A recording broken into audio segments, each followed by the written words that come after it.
Hi, and thanks for joining me. I'm Gregory, and this is 1 in 20 D&D.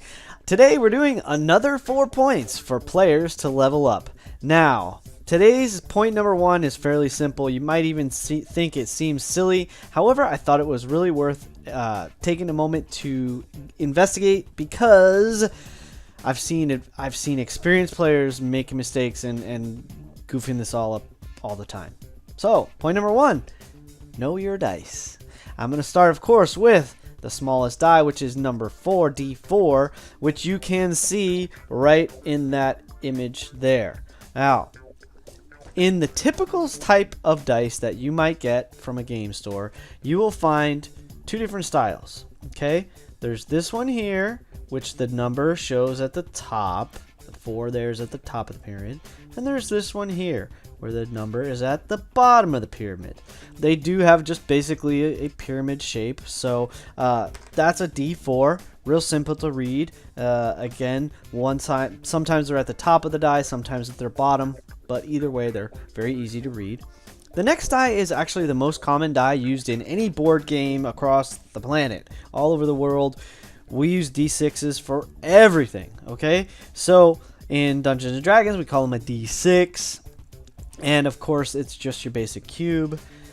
Now, the next one is, of course, it's kind of like a diamond shape, and it is our D8.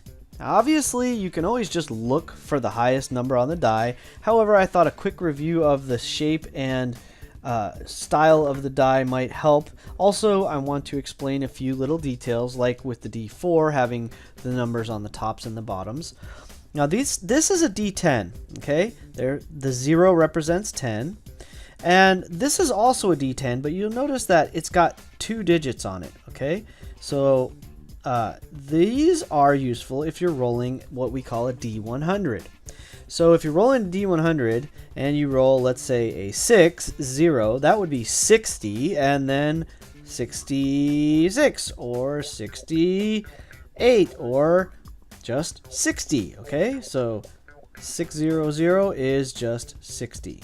So that's how you roll a D100. Of course, you can do any level of D100, D1000, etc. by just using one D10 and rolling it in sequence. And your first roll is your first digit, second digit, etc. Now, let me explain one quick thing. If you roll a 0 and then a 1, that's going to be 1. If you roll a 1, then a 0, that's going to be 10. If you roll a 0 and another 0, that's 10 and 10, which is 100. So that's how you roll on your D10s, how you roll D10 all the way through D100 or D1000, whatever, etc. Next, you have the D12. The D12 is mostly used by barbarians and great weapon fighters. Anyone using a large weapon that has a D12 for the damage, that's typically where you use the D12. The sides, the faces are little pentagons, and it kind of looks like a little marble with some flat sides. Lastly, our favorite, the infamous, wonderful D20. We all love rolling 20s, and those are your dice. Now, there's 2 I want to mention that are uncommon, however, it might come up. The first is a D2. Easiest way to roll a D2 is just roll any die you want, and odds represent 1, evens represent 2.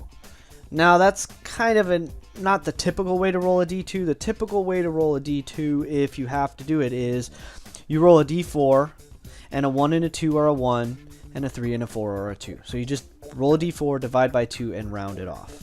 Okay. Obviously, if you roll 3 and divide it, 1.5 rounds up to 2. All right. So that's a D2. D3 is exactly the same on the 6-sided die. Okay. Roll it, divide it by 2, round it up. So 1 and a 2 give you a 1, 3 and a 4 give you a 2, and a 5 and a 6 give you a 3. So that's how you roll a D2 and a D3. Also, again, not very common, but they do come up. And one thing I wanted to point out When I first started, and this might be helpful for some of you all out there, I actually still do this sometimes now. And what I do is I actually would put them out in order right in front of me. So 4, 6, 8, 10, 12, 20. That way, when I know I got to roll a die, the DM says, okay, roll a d12, roll a d20. I can just reach out and grab the right one. Okay, now at this point, I've been playing it long enough. I know which one is which, and I can grab them quickly and easily without any effort. However, if you're just starting, or if you find that sometimes you mix up the D8 and the D10, for instance, which is common, just separate them, or just, have them out in front of you. Maybe you want to put the 0 on top and the 8 on top, just as a quick reminder. This one's a D8, this one's a D10, that one's a D12. That's a real simple, easy way to know your dice and be familiar with your dice. Please do that. It'll help you level up your game. All right. Point number 2, role playing. Try it. You might like it, because this is, after all, a role playing game. And a simple way to do more role playing and less game playing is take it from the third person into the first person by, rather than saying, my character says blah blah blah blah blah, my character says, what's that over on the table? Instead of prefacing by my character says, simply ask the DM, oh, what's that over on the table there? Now, you don't have to use an accent. It might help you to get in character and stay in character. I mean, think of yourself as an actor and get and stay in character. If using an accent or a funny voice helps, go for it. Again, just try it out. You might have fun. And the bottom line is, if you're having fun, you're doing it right. And if everyone else is having fun, you're doing it right. Now, of course, please try to let this be fun and entertaining and functional, rather than irritating, annoying, and like driving everybody at the table nuts. Of course, we want to have respect for everyone we're playing with, and if you're having a good time, chances are everybody else is going to be having a good time, as long as you're not intentionally causing trouble and mischief. So, role playing, it's a lot of fun. Try it out. Try to get out of the third person and into the first person, and have some fun with it. Okay, point number 2. Point number 3, this ties into your character, knowing your character, and it might help you in role playing. This is draw, paint, sketch, design, describe your character in detail. So maybe you go out and if you're playing at a live table, or even if you just want to have it, go out and pick up a miniature that like represents what you think of as your character looks like. Describe it in words. Just write a quick little bio or description. Draw it, paint it, sketch it. If you have that skill, you could commission it, of course. However, regardless, just having a visual can really help you dial in and really know this character.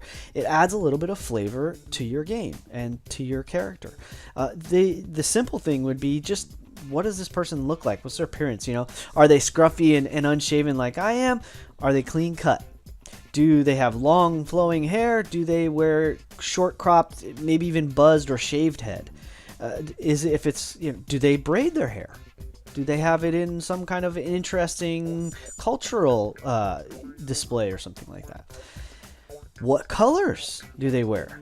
Maybe you're playing some kind of a knight or paladin or something like this, and your standard, your tabard, the colors of your realm or what have you, this is important. So knowing that, are you playing a rogue and all you wear is black? Dark. Maybe you're playing a rogue and rather than just wearing black, you wear grays and dark greens and colors that might make you even more camouflage. Those little details can really add to the flavor of your character, and just knowing them, even if you never share it, it'll help you. I think, in my opinion, it'll help you know your character better, which is going to help you level up your game and be a better player. Point number 4 is, so that was point number 3, of course, is draw, paint, describe, but get a visual, create a visual for your character. Point number 4 is very important, and this is true in every game. It's also kind of true in life.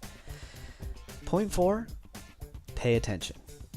Now, when you're at the table, paying attention will keep you tuned into the game. It'll keep you in the moment, present. You'll know what's going on. You'll be able to react. You'll be able to act properly and in a way that keeps the flow moving, which is fantastic. You're not that guy or gal that everyone say, hey, it's your turn. That's really irritating when you're at a table. It's, we're all humans. We make mistakes. However, if you can be on top of the game and you can be really focused, listening, be an attentive listener, an active listener, maybe you're taking notes, maybe you're just really engaged with what's happening, will help you stay focused, stay tuned in and tapped into the game. You'll stay on point. You'll stay in character way more easily. Paying attention is a huge, very simple, but huge way to level up your game as a player. Okay? So, point number 1, as a review, know your dice. Point number 2, role playing. Try it. You might like it. Point 3, describe or create a visual for your character. Point 4, pay attention. Please pay attention. All right? Now, I hope those help. They're simple, quick, easy. It's another 4 points for players to level up. And if you want, please leave a comment, question, anything you got. I'm happy. I'm all ears. It really helps me out, so I appreciate that. Thank you for tuning in. Thank you for liking and subscribing and all that other good stuff. Tune in next time. I hope to see you at another table. And, of course, please, as always, do me that favor and keep rolling 20.